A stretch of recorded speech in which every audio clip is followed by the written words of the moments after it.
दोस्तों प्रणाम। मार्च और अप्रैल का महीना आ गया यानी कि बसंत ऋतु का आगमन हो गया। बसंत ऋतु हमारे मन को तो प्रफुल्लित करती है, हमारे मन में उमंग तो पैदा होती है, लेकिन इस मौसम में हमारे शरीर के अंदर बीमारियों की बाढ़ आ जाती है।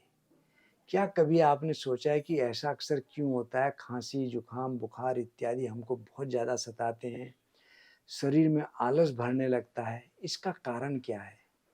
इसका सबसे बड़ा कारण है सर्दियों का जमा हुआ कफ हमारे शरीर में पिघलने लगता है, क्योंकि बसंत की जो गर्मी आती है, वैसे तो जो बसंत ऋतु आती है उसकी धूप हमको बहुत अच्छी लगती है। उस धूप में हमारे शरीर में जमा हुआ कफ ऐसे पिघलता है जैसे कि धूप को या गर्मी को पाकर मक्खन या घी पिघलने लगते हैं। और जब यह जमा हुआ कफ पिघल कर हमारी श्वास नली में जाता है तो श्वास नली को ब्लॉक करने लगता है। इसीलिए हमको ऐसे मौसम में सर्दी, खांसी, जुकाम बहुत ज़्यादा सताते हैं। और हमको इस बीमारी से बचने के लिए कुछ उपाय बताऊंगा। हमको वो करने हैं तो हम इस तरह की दिक्कतों से बच सकते हैं। लेकिन इस मौसम में हमारी भूख अक्सर कम हो जाती है। क्यों? इसका सबसे बड़ा कारण है, जब कफ हमारा पिघल जाता है हमारे पेट में जाकर हमारी जठराग्नि को, जठराग्नि यानी कि जठर के अंदर जो अग्नि होती है जो हमको भूख लगाती है, वह मंद पड़ जाती है। इसलिए हमको ऐसे मौसम में विशेष सावधानी बरतनी चाहिए। और जठराग्नि जब मंद हमारी पड़ जाती है, हमारी भूख प्यास काफ़ी कम हो जाती है। इसका सबसे अच्छा उपाय है हमको ऐसे मौसम में कड़वे और तीखे भोजन जो कफ को सुखाएं, ऐसे भोजन जरूर करने चाहिए। इस भोजन में कड़वे और तीखे भोजन में क्या क्या आता है, मैं आज आपको बहुत संक्षेप में बताता हूँ। जौ, मक्का, बाजरा, अदरक, शहद, गुनगुना पानी, इनका हमको भरपूर मात्रा में प्रयोग करना चाहिए। जो लोग इन चीज़ों से बचते हैं उनको बीमारियां तेजी से क्लिक करती हैं। ये तो मैंने आपको बताई खाने वाली चीज़ें, लेकिन कुछ चीज़ें ऐसी हैं जिनको हमसे को बहुत ज़्यादा बचना चाहिए, जैसे दही, खटाई, भारी भोजन, जंक फूड, प्रोसेस्ड फूड। हमको इस प्रकार के भोजन से बहुत ज़्यादा बचना चाहिए।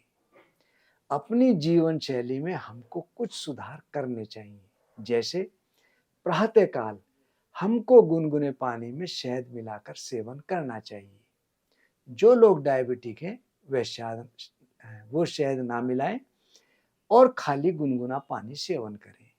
या इस गुनगुने पानी में हम नींबू और थोड़ा सेंधा नमक मिला के सेवन करें तो स्वाद बना रहेगा और हमको बहुत अच्छा भी लगेगा और किसी प्रकार की कोई दिक्कत नहीं आएगी। दूसरा, व्यायाम, जिसको कहते हैं एक्सरसाइज, किसी भी प्रकार की एक्सरसाइज हो हमको जरूर करनी चाहिए। योग प्राणायाम हमको जरूर करने चाहिए। साथ ही साथ दिन के सोने से हमको बहुत बचना चाहिए। दिन में हमको सोना नहीं चाहिए।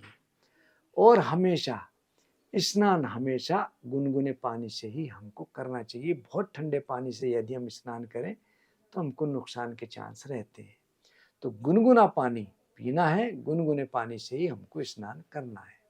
साथ ही साथ इम्यून चाय, रिलैक्सिंग चाय या ब्राह्मी चाय या एनर्जिक चाय हमको कभी ना कभी किसी ना किसी रूप में अदल बदल के जरूर सेवन करनी चाहिए। यदि आपके पास ये चाय उपलब्ध ना हो तो आप मुझसे मंगा सकते हैं। मेरे पास ये चाय सभी उपलब्ध हैं। या आप जीरे को पानी में पकाकर नियमित रूप से भी सेवन कर सकते हैं। तो ज़्यादा लाभ यदि आपको लेना है तो इम्यूनिटी आप अवश्य सेवन करें, इम्यूनिटी या ब्राह्मी चाय। तो दोस्तों, इस मौसम में बहुत संक्षेप में मैंने आपको बताया हमको क्या क्या करना चाहिए, क्या क्या सावधानी बरतनी चाहिए। दोस्तों, हम आपको नित नई जानकारियां देते हैं, बदले में मैं आपसे कभी कुछ नहीं मांगता, सिर्फ और सिर्फ आपके 2 सेकंड मांगूंगा। आप 2 सेकंड लेकर के हमारा यूट्यूब चैनल आदर्श आयुर्वेदिक, उसको ज़रूर फॉलो करें, सब्सक्राइब करें और करवाएं। ज़्यादा आपको अच्छा रहेगा कि आप हमारी ये वीडियो ज़्यादा से ज़्यादा शेयर करें। दूसरे social media LinkedIn, Twitter, Instagram, Facebook page जो कि आदर्श आयुर्वेदिक फार्मेसी के नाम से हैं, और साथ ही साथ व्हाट्सएप ग्रुप, आप इन सभी को ज़रूर फॉलो करें और करवाएं। धन्यवाद।